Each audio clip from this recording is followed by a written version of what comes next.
Hey guys, so today I'm coming to you from a beautiful peak out here in Snohomish County. It's gorgeous.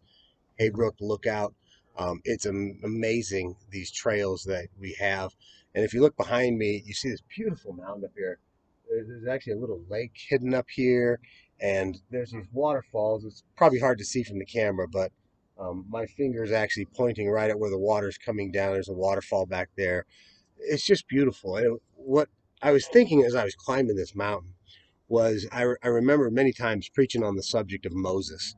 And we're getting back to the Old Testament, right? And so Moses was this guy who he ended up parting the Red Sea in the story and leading the Israelites out of Egypt, and then he ended up going to the top of the mountain and talking to God and getting the Ten Commandments, right? You guys all remember the Ten Commandments in the movie, and so you got this great guy and he's walking up a mountain, and literally we just walked up this mountain. It's 800 and some odd feet straight up. And you're just going, and I shouldn't say straight up, but it's a pretty straight up hike.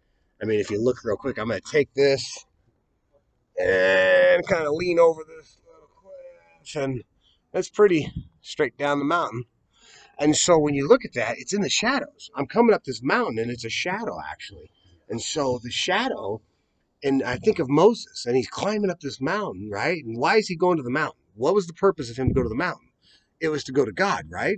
Well, isn't God at the bottom of the mountain too? And isn't God on the other side of that valley? And isn't he in Seattle on the other side of there? I'm not sure if he's in Tacoma, by the way, for those that don't know Tacoma, I'm sorry. I'm kidding. But he's everywhere. So why did Moses have to go to the top to seek God? And I find that an interesting thing to ponder your thoughts on today. Why is it? Well, let me think. Moses is at the base of a mountain. He's got, depending on which group of people you were raised and who taught what, the history books say maybe a half a million, some say a million and a half. Either way, a half a million people is a lot of people, okay? So he's got himself a half a million people down there. That's a half a million people using the bathroom. That's a half a million people doing a lot of things.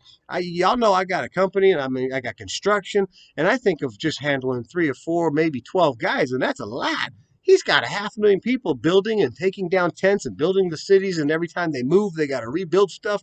It's a major operation. And you also got 500,000 whiners and criers and complainers and people you got to remind to take showers and wash their toe jam and all that stuff. He had to get away from the noise. And so, as we're out on these hikes, and I'm struggling to physically live and I'm fighting the best I can, I think of Moses. He's getting out of the city, he's getting out of his daily life to get up, not because that's where God's at, but where he can clear his head and he can then hear God. So you can hear God in a prison cell and you can hear God on a mountaintop. But the key to the message is this: seek God in the shadow of the mountain. He'll hide and hover over you, and he'll give you that peace that passes all understanding. And that's what Moses was searching for. And that's what I found today walking up this path. And I hope as you go about your daily business and your families and your wives and your kids are smacking you in the back of the chair, yelling at you, Dad, I want another soda. And your wife's like, honey, when are you going to paint the porch? And your husband's like, woman, when are you going to cook? Whatever the chaos in your life is, take a second and seek God in the shadow of the mountains. Because you notice I'm in a shadow. I find it interesting that I couldn't find a place to be not in the shadow.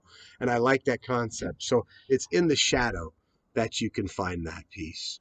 God loves you guys. I love you. You know the drill. Live positive.